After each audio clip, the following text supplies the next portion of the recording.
Here's another example of where we might work with proportions. So they might give us a graph. So here we have a graph. It says the toll due on a turnpike is proportional to the number of miles driven. How much does it cost to drive 150 miles? So here we have to actually pull our information off of our graph there. So the way that we need to understand is, first of all, we have to understand how to read this. So we've got some coordinate sets here that they're giving us, and we have to understand what those really mean. So here on this dot, the dot's right here, I kind of covered it up. I'm going to go ahead and work off of that one versus the 107.5, just because then I'm not working with the decimal. So off of this dot, I have to understand that if I go down from this dot, that is representing the distance in miles. So that 200 that I just drew that line to is my miles. So I'm working with miles, and it looks like dollars over here. So over here, this 15 is representing our dollars. So we've got cost per mile, miles per dollar. It doesn't really matter. We just need to make sure that we understand which is which. So I'm going to go ahead and do cost per mile. So I'm going to do my dollars on top. So 15 over my miles was 200. Okay, my third bit of information, I have to jump back into the story problem. How much does it cost to drive 150 miles? So once again, that was my dollars, and this was my miles, which I forgot to mark. So when I set up my proportion, I'm going to go ahead and set up so that I have the same units on the same level. So my 150 miles needs to be on the bottom where I have miles of my first one, so 150. So now I'm going to go ahead and pull my calculator back out, and we're going to do 150, my cross multiply divide, times 15, and then I'm going to divide that by 200. And I get $11.25. Now, that's not the only way to solve it. Somebody else might have said, well, how much am I paying per mile? And then they may have worked off of that. But when you've got a problem like this, you don't have to solve a unit rate. You can also set it up as a proportion. Had I set it up as like a unit rate, I would have figured out cost per mile. So $15 divided by 200 would have given me about 7.5 cents per mile. And then if I went 150 miles, so times 150, it's still going to give me the same answer. I love proportions because it's very visual. So you can set it up. The key thing is make sure that you're matching labels. All right, so let's try another one here. Okay, so we'll shrink that down out of the way. It says, how many servings provide 32.5 grams of protein? So once again, understanding how to read our graph. So if it doesn't matter which of these I choose, I'm going to go ahead and choose this one. So I've got a 4, 26, and my 4 is representing my servings. And if I go over on my dot, my 26, granted it's not on my thing, but it does tell me it's 26, a little above that 25 is my grams of protein. So if I do grams per serving. So my grams was 26 and my servings was 4. So that's just taking these two numbers and putting them in the right spots. And here's the bit of information that they're giving me for the first question.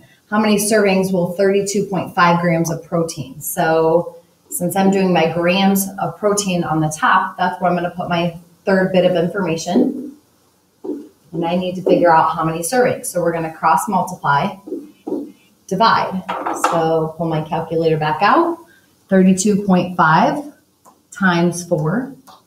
Divide that by 26. And we could have also figured out grams of protein per serving. So I just found out that it's going to be 5 servings here.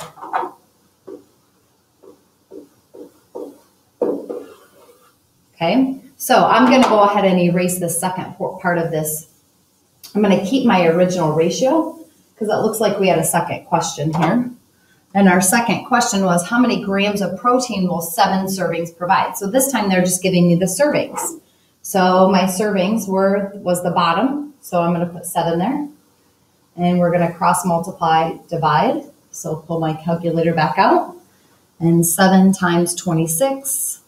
Divided by 4, and when I do that, I get 45.5 grams of protein for that second question. Okay, so that's understanding how to pull information off of your graph. It's just taking your coordinates, setting them up as a ratio, and just making sure that you're identifying in there what your top number is versus what your bottom number is.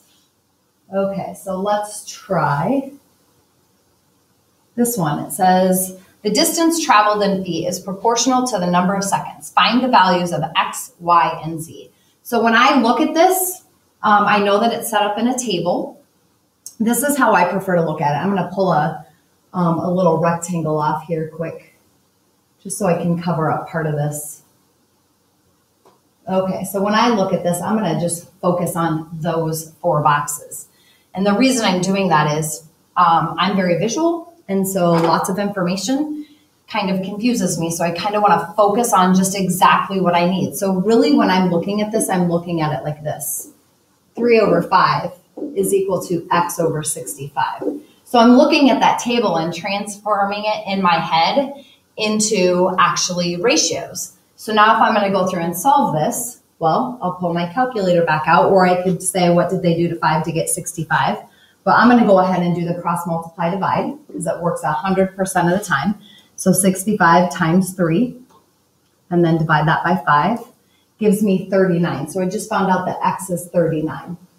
Now I'm going to continue working in that manner to find out Y and Z.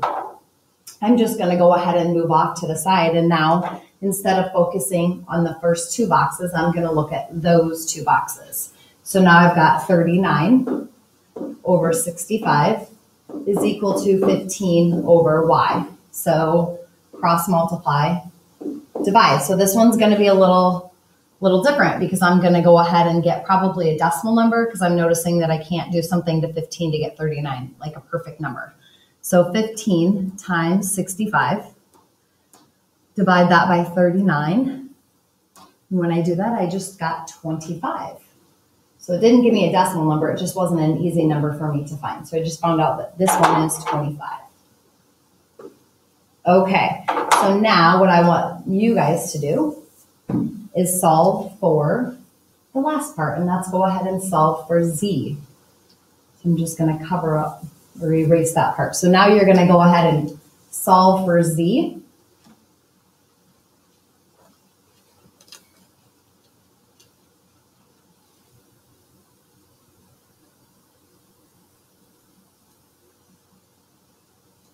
And when you did that, when you solved for Z, you should have gotten, let me double check that.